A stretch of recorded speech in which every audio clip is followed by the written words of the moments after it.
Кажи ми како ме се на мира. Само со тебе можам да има.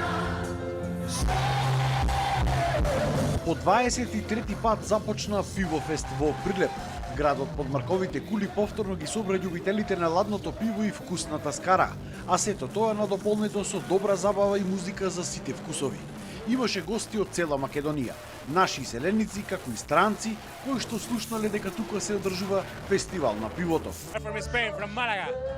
Yes, it's very nice. Nice. We are very interested to know what kind of festival do you think here? We are on holidays. Holiday. We come for on Ohrid in the south. We were in Skopje, in Macca, and now we are here because it's the festival. Од Хамбург. Дали сте за прв пат тука? Да, за прв пат. Како ви се допаѓа? Прекрасно, ова што го видовме до сега. Ви се вратиле повторно тука? Обавезно. Обавезно.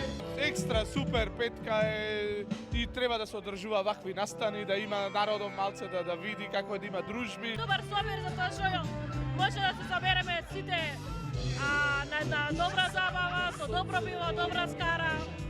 Сега добра атмосферата и нека побела гостите да дојдат да ја пробаат да ја добават прилепска скара во Македонија и прочина и на Балкан и на други места. Од целата атмосфера беа восхитени дел од музичките звезди кои што настапуваа како Огнен Здравковски и Дженан Лончаревиќ. Памтам дека имавме организирано со возови, доаѓавме за да го гледаме Пивофест и се враќавме са бајле повторно со тој воз, така да ми било желба, викав еден ден да настапам јас на оваа сцена. Ете, Господ си го направи своето, почнав да се занимавам со музика. Па, други пут сам на Пивофесту и едно велико хвала што се организатори и градоначелник и овај пут позвали нас и што сме дел ове велике манифестације. Видим да енергија е јако добра, да нас публика чека и да чекаме за нив. Само едно посакувам овој фестивал, да остане запаметен кај сите посетители како едно навистина чувство кој ќе го понесат од Прилеп од ова што се случувало. Добра забава, добра храна и најдобрите пијалоци овде во Прилеп. По официјалниот дел, забавата продолжи на алтернативната сцена на Камената бина, а со одлука на Советот, работата на сите угостителски објекти е продолжена во овие 3 дена се до раните утрески часови.